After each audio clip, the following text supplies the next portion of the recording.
Semuanya terasa cepat, hanya kilatan singkat, satu tarikan napas, lalu hening. Aku tidak merasakan apapun lagi, tidak ada rasa sakit, tidak ada beban, tidak ada napas, hanya kehampaan total. Aku membuka mata mengira akan melihat tanah, tapi aku tidak ada di sana. Aku melayang di udara, melihat akhir hidupku sendiri, dan kemudian aku merasakannya, tarikan yang kuat, bukan tarikan lembut, tapi keras dan memaksa. Sebuah kekuatan yang tidak memberiku pilihan, kemana aku akan pergi. Awalnya aku mengira aku akan menuju surga, tapi tidak ada cahaya, hanya kegelapan, dan semakin aku terseret, udara semakin dingin, seolah-olah aku tenggelam dalam sesuatu yang pekat seperti lumpur hitam. Bisikan mulai terdengar di sekelilingku. Suara-suara aku tidak tahu apa yang mereka katakan, tetapi aku tahu itu bukan suara yang ramah. Ketakutan menyelimuti diriku. Aku berusaha melawan, mencoba bertahan, tapi sia-sia. Sesuatu menyeretku ke tempat yang tidak ingin kukunjungi. Suara yang mengubah takdirku. Lalu, di tengah kegelapan yang mencekam itu, aku mendengar suara tegas, kuat, penuh wibawa. Berhenti. Dalam sekejap semuanya membeku. Kekosongan itu berhenti. Bisikan-bisikan itu menghilang. Tarikan tak terlihat yang menyeretku berhenti sepenuhnya. Lalu, cahaya itu muncul. Bukan cahaya biasa. Itu hidup, kuat, menembus kegelapan, seperti api yang membakar kertas hingga hangus. Dan di tengah-tengah cahaya itu, dia berdiri di sana. Aku tahu siapa dia sebelum aku bisa melihatnya dengan jelas. Yesus. Dan dia tidak tampak senang. Saat itu, tidak ada lagi yang penting. Segala sesuatu yang kupikir aku tahu tentang hidup dan mati, semua yang kuanggap sebagai kebenaran, hancur di hadapannya. Dan di sanalah kisahku benar-benar dimulai. Tubuhku, hidupku, semua yang kutinggalkan, tidak berarti apa-apa. Aku berdiri di hadapan Yesus.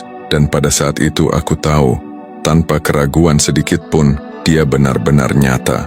Kehadirannya bukan hanya cahaya, itu adalah kekuatan. Kekuatan mutlak yang memenuhi segalanya, menembus hingga ke bagian terdalam jiwaku. Tidak ada tempat untuk bersembunyi. Setiap pikiran, setiap tindakan, semua yang pernah kulakukan, terbuka di hadapannya. Aku tidak bisa bergerak, aku tidak bisa berbicara. Lalu, dia menatapku, dan dalam tatapan itu, aku merasakan semuanya. Kasih, kesedihan, kekecewaan.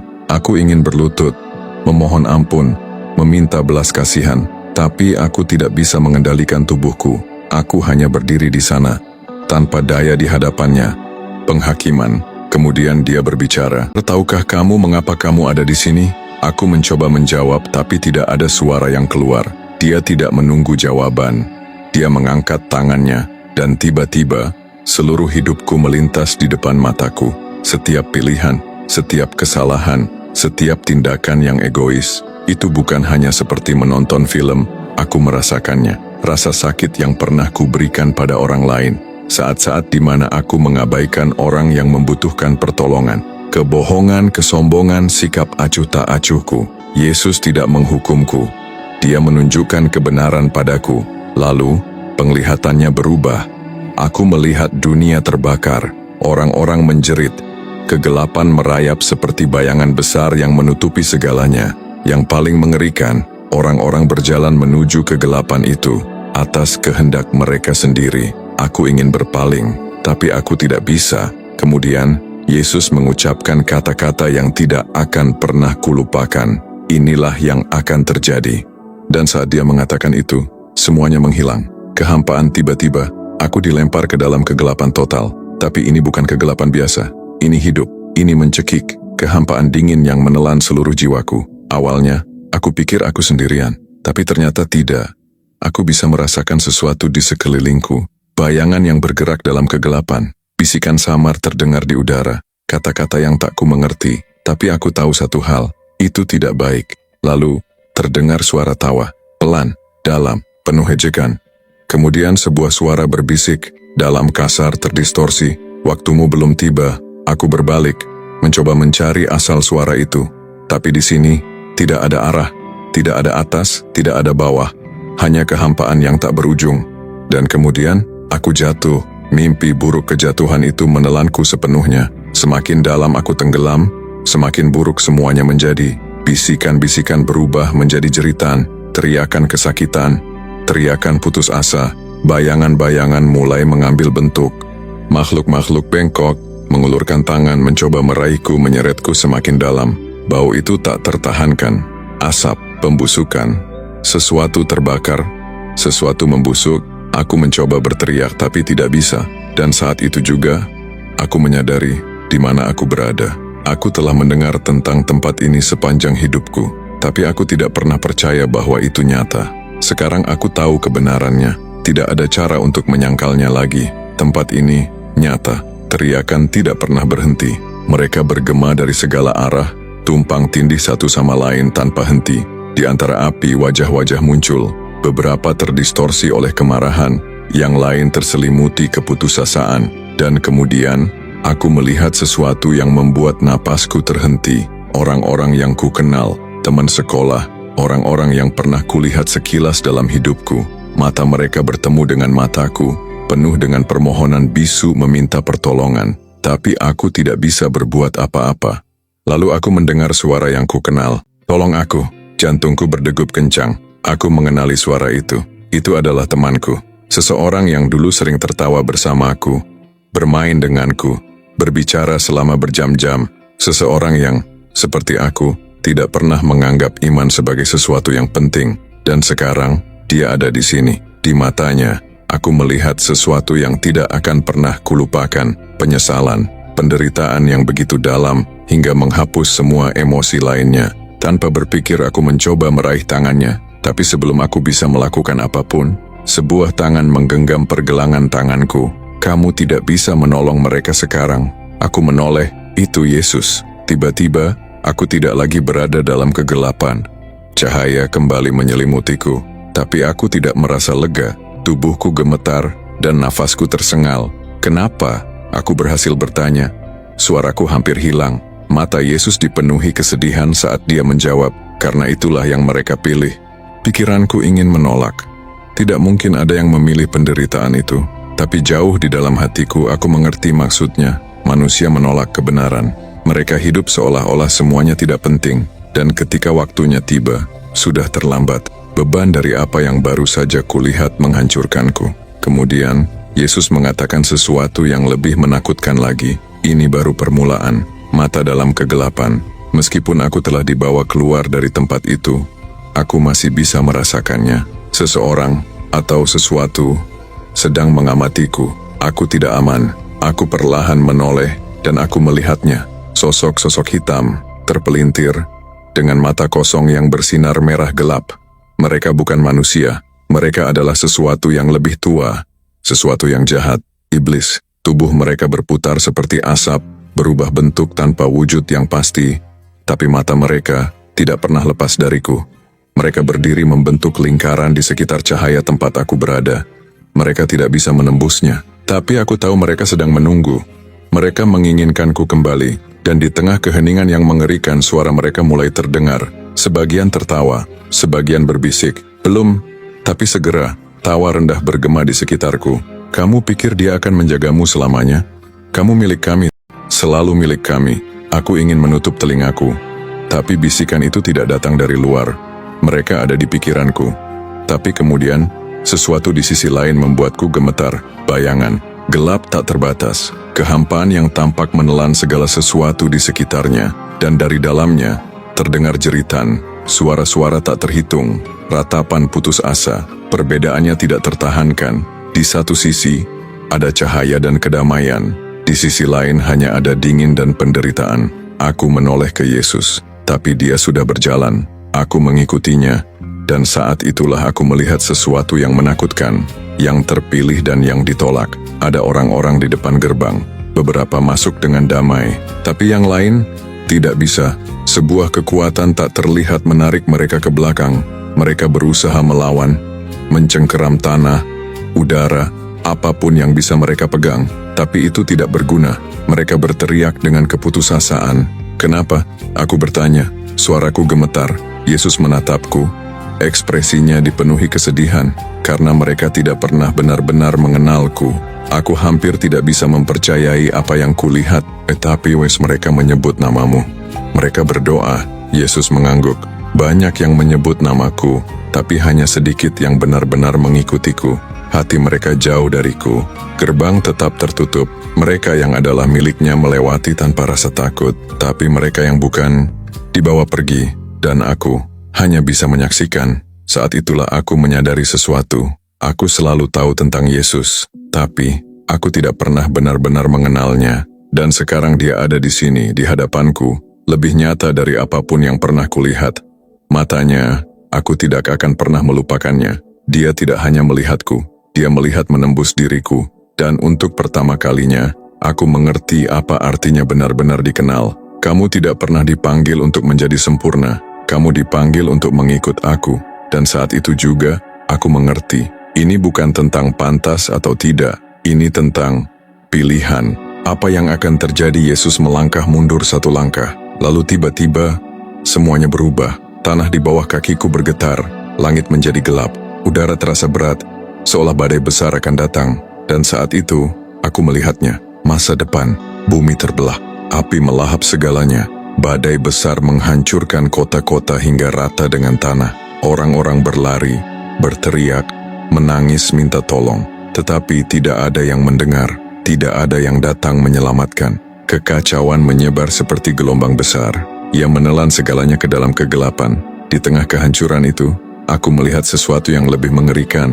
Makhluk-makhluk aneh, terpelintir, bergerak di antara keputusasaan manusia. Mereka berbisik dengan penuh tipu daya, menyesatkan orang-orang agar semakin jauh, semakin dalam ke dalam jurang yang gelap. Tubuhku bergetar ketakutan. Apa ini? Aku bertanya, nyaris tak bisa bernapas. Suara Yesus terdengar berat. Inilah yang akan terjadi jika mereka tidak kembali kepadaku. Ketakutan menyelimutiku, tapi mereka tidak tahu, mereka tidak mengerti. Yesus mengangguk pelan. Itulah sebabnya aku mengutusmu kembali. Hatiku terasa sesak. Setelah semua yang telah aku lihat, aku tidak ingin kembali. Tapi aku tahu, itulah yang harus aku lakukan. Lalu Yesus mengatakan sesuatu yang membuat tubuhku merinding. Beritahu mereka, peringatkan mereka, karena sebentar lagi, pintu itu akan tertutup. Begitu dia mengucapkannya, penglihatanku berubah. Tidak ada lagi api, tidak ada lagi kehancuran. Sekarang, aku melihat orang-orang. Mereka menjalani hidup mereka seolah tidak ada yang salah. Mereka tertawa, makan, bekerja, bermain ponsel. Semuanya tampak normal. Tapi kemudian aku melihat apa yang Yesus lihat. Masalahnya bukan hanya ada di sekitar mereka. Masalahnya ada di dalam mereka. Apa yang kulihat? Aku melihat kata-kata gosip keluar dari mulut orang-orang seperti asap hitam. Asap itu menyelimuti orang yang sedang dibicarakan, mencekik mereka perlahan-lahan. Aku melihat keserakahan seorang pria mengumpulkan kekayaan tanpa peduli kepada yang membutuhkan. Dari tangannya, menetes cairan hitam pekat. Aku melihat nafsu yang salah. Itu membelenggu orang-orang dengan rantai yang tak terlihat, tanpa mereka sadari. Aku melihat kebohongan menyebar seperti ular, melilit korban mereka, membungkam kebenaran, tapi yang paling buruk, tidak ada yang peduli. Mereka tertawa menjalani hidup seperti biasa, dan mengabaikan semua peringatan. Lalu Yesus mengangkat tangannya, dan apa yang kulihat berikutnya, membuat jantungku berdegup kencang. Tanda yang tak terlihat. Orang-orang telah diberi tanda, beberapa bersinar dengan cahaya yang suci dan murni, tapi yang lain, di dahi mereka ada sesuatu yang gelap, sebuah tanda yang tidak bisa mereka lihat, tetapi aku bisa melihatnya dengan jelas. Aku ingin memperingatkan mereka, berteriak memberitahu mereka apa yang sedang terjadi, tapi aku tahu, mereka tidak akan mempercayaiku, dan yang lebih mengerikan, beberapa dari mereka pergi ke gereja setiap hari Minggu. Mereka bernyanyi, berdoa, mendengarkan khotbah, tapi hati mereka jauh dari Yesus. Bagi mereka iman hanyalah ritual, sebuah formalitas. Mereka pikir mereka telah diselamatkan, tetapi sebenarnya tidak. Mataku mulai dipenuhi air mata. Yesus, apa yang terjadi pada mereka? Suaranya tegas dan penuh kewibawaan. Jika mereka tidak menyerahkan seluruh hati mereka kepadaku, mereka tidak akan masuk ke dalam kerajaanku. Kitab Kehidupan. Hatiku hancur. Aku selalu berpikir bahwa percaya kepada Tuhan saja sudah cukup. Tapi sekarang aku mengerti, bukan hanya tentang mengenalnya, tapi tentang mengikutinya dengan sungguh-sungguh. Tiba-tiba, penglihatanku berubah lagi. Sebuah buku besar muncul di hadapanku. bersinar dengan cahaya yang luar biasa terang. Bahkan sebelum Yesus berbicara, aku sudah tahu apa itu kitab kehidupan, buku yang berisi nama-nama mereka yang menjadi milik Tuhan, mereka yang telah diselamatkan. Kitab kehidupan aku menahan napas saat Yesus membukanya. Halaman demi halaman berputar, dipenuhi nama-nama yang bersinar seperti api dari surga. Beberapa nama, aku mengenalinya, keluarga, orang-orang dari gerejaku. Tapi kemudian, aku melihat sesuatu yang membuat tubuhku gemetar. Ada ruang kosong, nama-nama yang seharusnya ada di sana, tetapi tidak ada. Orang-orang yang berpikir bahwa mereka aman, orang-orang baik yang pergi ke gereja yang berkata bahwa mereka percaya, tetapi mereka tidak pernah benar-benar menyerahkan hati mereka kepada Tuhan. Tanganku mulai bergetar. Yesus, kenapa? Dia menatapku. Suaranya berat dan tegas, karena mereka tidak pernah memberikan hati mereka kepadaku.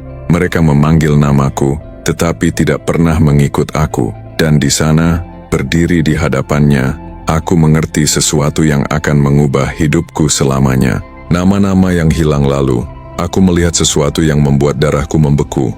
Nama-nama mulai menghilang. Orang-orang yang dulu memiliki iman, tetapi kemudian berpaling.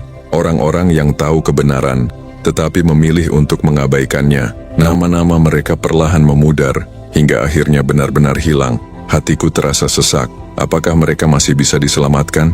Aku bertanya dengan penuh harapan. Yesus menatapku dengan kesedihan di matanya. Selama mereka masih bernafas, masih ada harapan. Tetapi waktu semakin habis. Aku merasakan benjolan di tenggorokanku. Berapa banyak yang berpikir bahwa mereka selamat, tetapi sebenarnya tidak.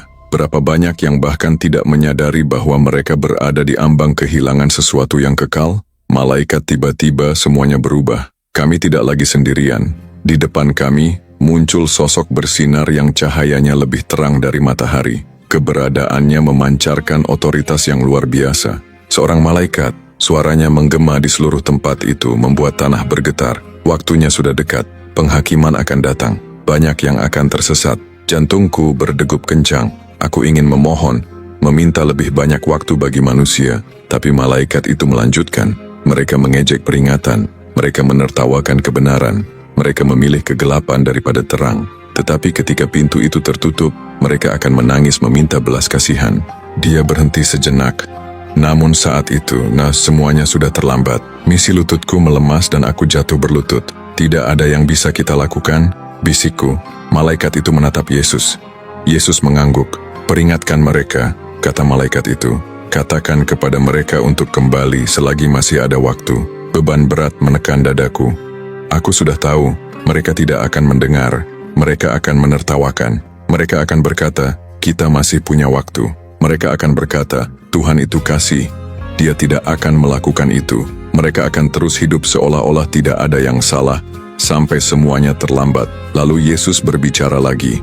Suaranya lembut, tetapi penuh dengan kuasa. Beritahu mereka, katakan apa yang telah kau lihat. Saat itu aku mengerti. Aku tahu persis mengapa aku dikirim kembali ke dunia. Sebelum aku bisa mengatakan apapun, semuanya mulai memudar. Cahaya itu mulai menghilang. Aku merasakan kekuatan menarikku ke belakang. Tunggu, aku berteriak. Aku tidak ingin kembali, tapi sudah terlambat. Aku merasakan beban tubuhku lagi, rasa sakit, sensasi terbakar di dadaku. Aku terengah-engah, menyedot udara seperti orang yang baru saja diselamatkan dari tenggelam. Aku mendengar suara-suara di sekitarku, suara teriakan, dia kembali, kita mendapatkan denyut nadinya. Aku membuka mata, cahaya terang, peralatan medis, orang-orang mengelilingiku. Aku telah kembali, tapi aku tidak lagi sama. Tapi kebenarannya adalah, dia tidak akan memaksamu untuk mengikutnya. Pilihan ada di tanganmu. Kebohongan terbesar yang pernah diberitahukan kepada dunia masih ada banyak waktu, tapi itu adalah kebohongan terbesar. Karena suatu hari, kamu bisa bangun dan menyadari bahwa sudah terlambat, pintu itu akan tertutup, dan yang tersisa hanyalah penyesalan. Jadi, tolong, jangan menunggu, jangan abaikan ini, karena nanti mungkin tidak akan pernah datang. Yesus sedang memanggilmu sekarang. Apakah kamu akan menjawabnya?